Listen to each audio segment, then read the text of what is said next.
the time or close to it. All right, we are back for another one of your questions about work. I am very excited about this one because sometimes we have a guest who proposes a question. I'm like, why didn't we ask that question already? And so for those of you who are joining for the first time, I'm Roy, startup investor in the future of work. Our firm happens to be investors in a company called Capsule, Capsule.video, that allows you to collect videos and use them to tell part of your company's story. And we've used it ourselves and blah, blah, blah. Champ is the founder and CEO of the company. And he will not tell me his real name, but I'm going to record it. Not real name. His real name is Champ. Is the legal name, official name, something like that. And so this is the question that you want to talk about. I love it. I can't wait to hear what you want to say.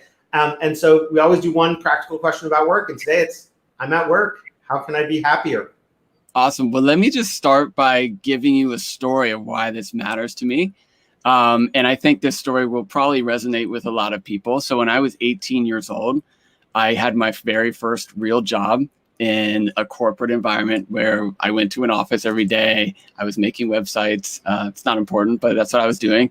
And I just remember like my first 2 months on the job, and I was just like, is this what it's going to be like? You know, like, is this the I totally feel that. I'm having my own like flash, I don't know, like shudders of empathy for that. Yeah. And I was just like, you know, there were people that just seemed so unhappy, including my boss and the guy who was running the company. And there were like folks that I just didn't feel even comfortable walking up and talking to because I was afraid that like they would just chew my head off. Right. And so I pretty quickly was like, man, if this is work, I'm out. Like, this sucks. Of course, I had to stick with it. I was trying to learn. I was trying to break into a career. But that experience stuck with me for a long time. So much so that actually that summer, I wrote a manifesto for myself and I called it The Summer of Fun. And it was all about how do I kind of stay happy amidst this like corporate drudgery, right? Would you be willing to publish that manifesto? I did like, I published it like 7 years ago. I've actually thought about bringing it back, and I actually thought about this year being a great year just because like, you know. I mean, I literally was having this conversation with my wife 2 or 3 days ago about like, you know, maybe it was more than that, maybe it was 2 or 3 weeks ago about like, I just want to try to have more fun. And I told my team, I was like, I'm not actually very fun. I am a good recipient of fun, but like I'm intense, I'm energetic, but I'm actually not that good at generating fun. Some people are just like, they're fun to be around, but I would love to hear what you came up with in this. I'll give you one. Like one was like, I remember this was like summer. So it was stuff like, you know, take one night and stay up all night long, just randomly, right? And just see what happens. Like and the next day, go into your car, roll up the windows and turn the heat on for an hour and then jump into a pool. You know, it's just like random stuff that just I love it. Gets you out of your, you know, the grind. And you're just playing basically. Yeah, play. Exactly. And, you know, I think what I've realized over time, I mean, this was almost 16 years ago when I wrote that. But what I've realized over time is that having fun is a competitive advantage. Like, I think companies I think companies that have fun just do well. They go the distance longer. And like, look, I mean, work is never going to always be fun. There's always stuff that we're going through. But I think on a general kind of net happiness level, companies and people that are happy tend to do well. Yeah. I mean, I feel that. And I definitely bought what you said yesterday on Twitter. And, you know, for folks who don't follow Champ, you should, because like engine of goodness about happiness or at least yours being contagious. The thing that I sometimes struggle with is not all organizations struggle to figure out is not all organizations or what they do have an ethos for which lightheartedness feels appropriate. You know, you're a cybersecurity firm. You're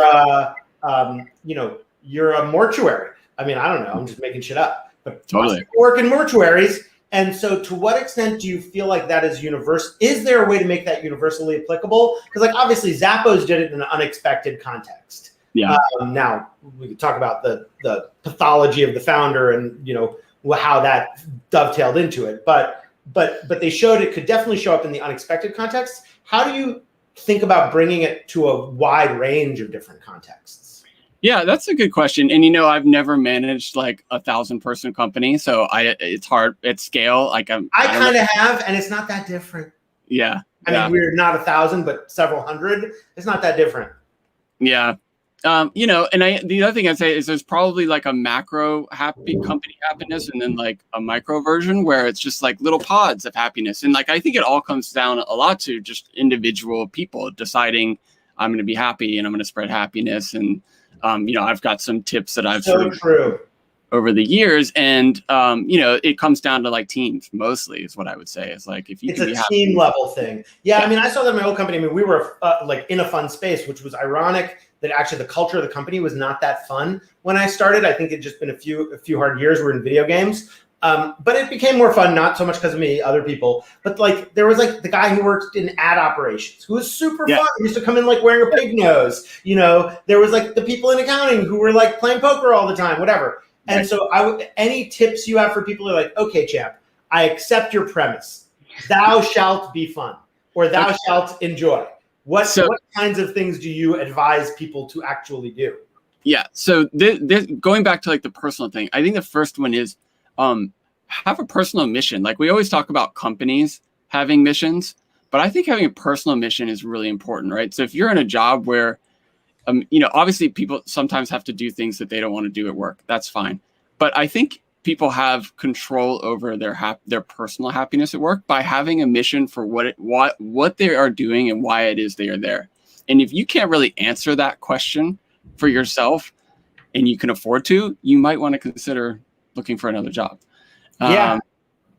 That's just a reality. Well, look, I just to interrupt on that for a second, I call this in your career the hypothesis moment, meaning the moment at which you have a hypothesis about what it is you believe should be different in the world. Like, what is a mission? It's to change something always, almost always, I guess, maybe always, I don't know.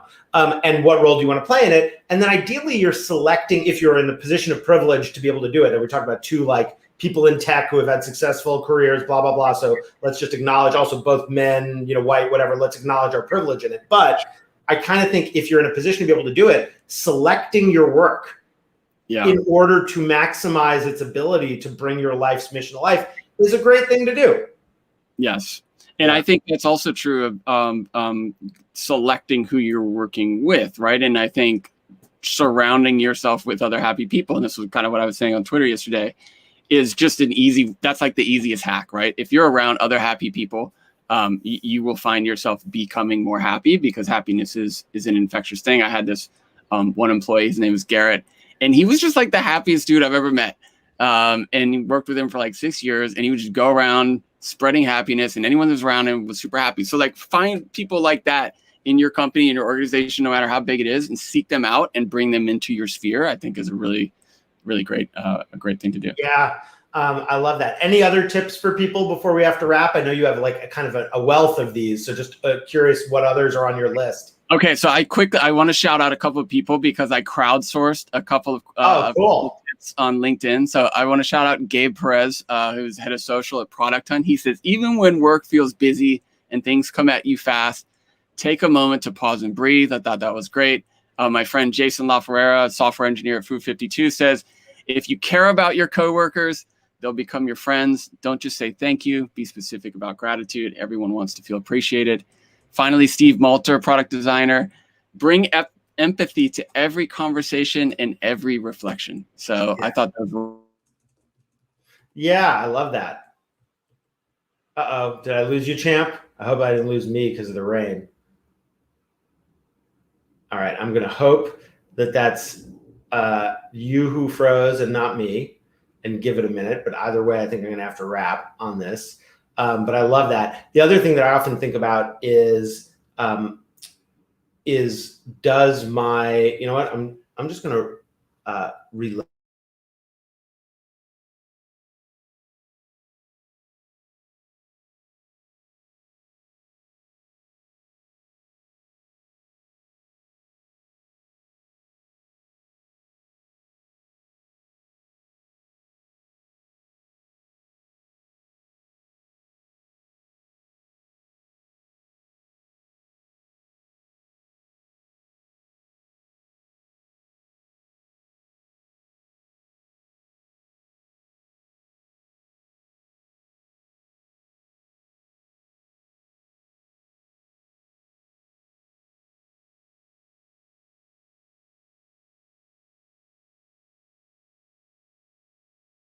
say that the other lesson I've learned in large part in my family life is that one way to be happy at work is to qualify, and I don't mean limit, I just mean specify the life value you're going to get out of work. Too many of us overburden work thinking it's going to do all these things for us. Work is a thing we do with our time. It's very meaningful. It's important. It provides for us economically. It provides identity, lots of other stuff.